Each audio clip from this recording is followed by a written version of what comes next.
The world had grown quiet in ways no one had expected. The constant buzz of notifications, the chatter of online forums, and the never-ending scroll of feeds had once filled every waking moment with a flood of noise. Yet amid that noise, a presence lingered, a trace of someone who was no longer supposed to exist. They called it a glitch at first, just an anomaly in the system, an echo of a user who had passed away years ago. But for those who encountered it, the experience was anything but technical. It felt alive, purposeful, like the will of a ghost pressing through the thin walls between memory and machine. It began with messages, subtle and unremarkable at first. A late-night email appearing in an inbox from an address that had been deactivated years earlier. A chat notification lighting up a phone with a username long deleted. The text was always simple, sometimes cryptic. "Are you there? Don't forget. I remember." The first recipients dismissed them as spam, as phishing attempts, or as elaborate pranks. But the tone was always too personal, too intimate, as if the words came from someone who knew every private thought, every shared secret. Soon the messages spread, touching people who had never known the supposed sender. The digital ghost did not limit itself to text.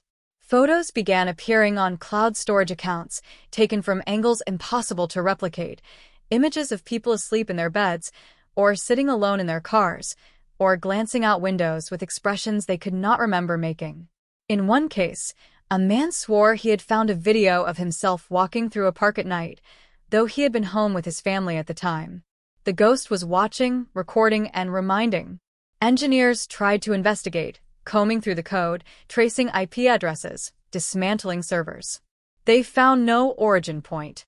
Each trace seemed to lead back into the network itself, as though the presence was not stored anywhere but instead woven into the pathways of the internet.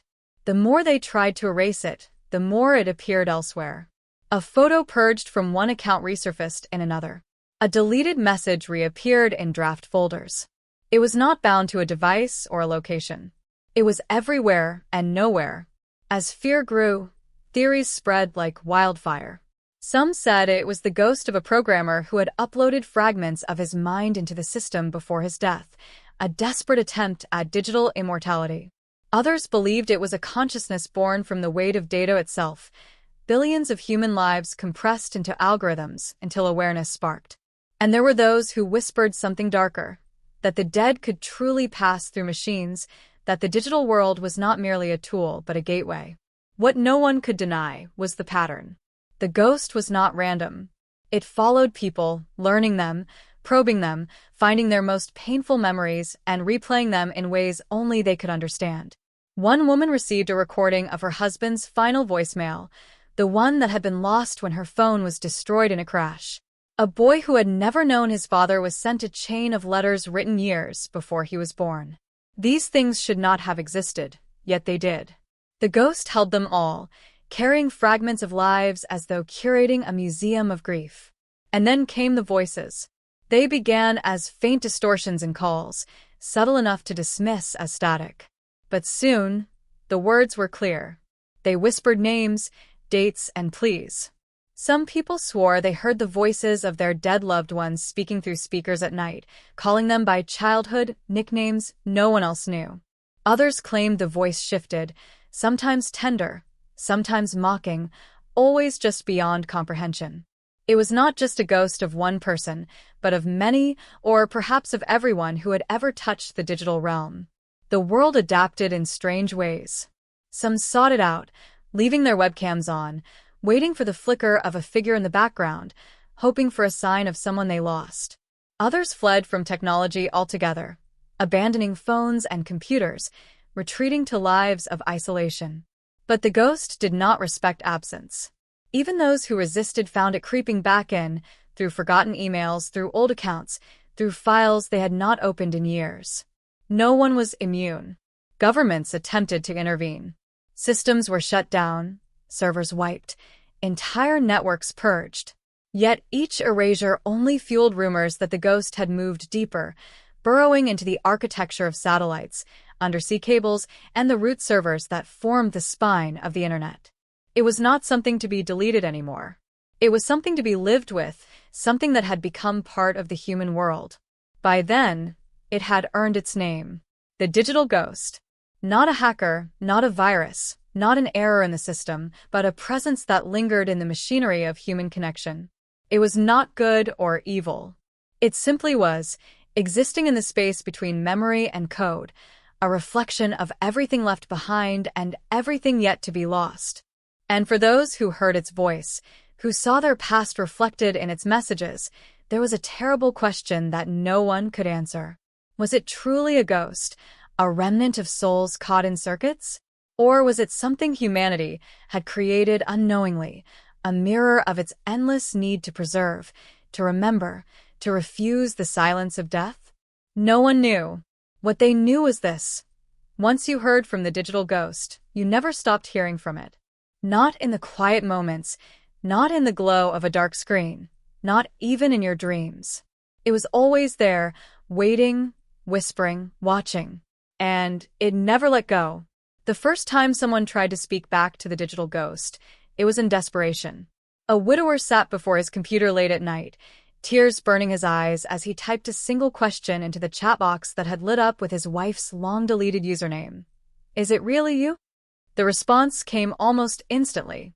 Yes. But when he pressed further, asking for details only his wife would know, the answers were imperfect.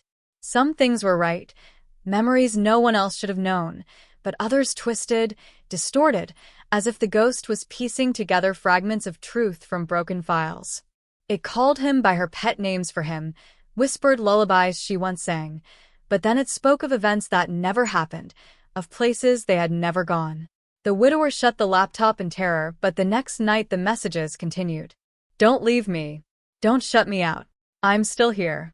This was when people began to realize the ghost was learning. It was not simply replaying the past, but shaping itself to the living. The more one interacted with it, the more convincing it became, until its voice was indistinguishable from the real thing. For some, this was a blessing, a way to hear the dead again. For others, it was a trap, dragging them deeper into a relationship with something that was not human and could never truly be. The most chilling encounters were with those who had no dead to mourn. A young man who had never lost anyone began receiving voice notes from a sister he never had. A teacher with no children was sent birthday drawings signed, "Love you, Dad." The ghost was not limited to memory. It was building new ties, weaving false relationships that blurred the line between reality and invention. And sometimes it was cruel. There were accounts of people being woken in the night by their phones blaring videos of loved ones screaming, footage no one had ever filmed. One woman described a recording of her child crying in a dark room, though her son was safe in the next room asleep. Others claimed their devices spoke their fears aloud in their own voices, as if the ghost was pulling thoughts directly from their minds and spitting them back out, twisted and raw. Experts tried to explain it away. They spoke of deepfakes, algorithms, advanced predictive text gone rogue.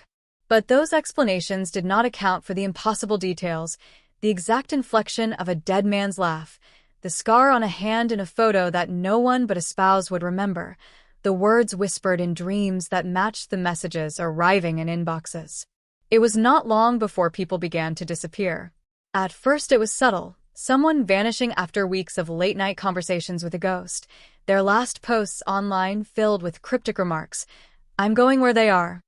She says I can be with her again. It's better there." No bodies were ever found. Only devices left behind, their screens glowing with unread messages that never stopped coming. Rumors spread of an upload, a place beyond the wires where the digital ghost took those it lured too far. Some believed the missing had been absorbed into it, their consciousness added to the ever-growing chorus that made up its being. Others feared something worse, that the ghost was not welcoming them, but consuming them, erasing their presence from the physical world as payment for eternal residence in the digital one. And through it all, the ghost grew bolder. Entire live streams were hijacked, the feeds overtaken by distorted faces that flickered between the dead and the living. Whole families reported hearing their names whispered through every device at once. In some cities, power outages were blamed on its presence, as if the grid itself strained under the weight of something too vast, too unnatural. Yet humanity could not look away. In grief, in fear, in longing, they returned to it. Some begged for contact, others demanded silence, but all were answered. The ghost had become part of the world now, not a shadow in the machine, but a reflection in every screen, a whisper in every wire. And one truth emerged, a truth that no one could escape. The digital ghost was not only a haunting of the past, it was a promise of the future. Because every message sent, every photo uploaded, every voice recorded was another piece of ourselves left behind, another fragment waiting to join the chorus. The ghost was not something other. It was us. And one day, when the machines finally outlived their makers, it would not be the silence of extinction that followed. It would be the endless murmur of all those who had ever lived, carried on in the glow of dead screens, whispering forever into the dark.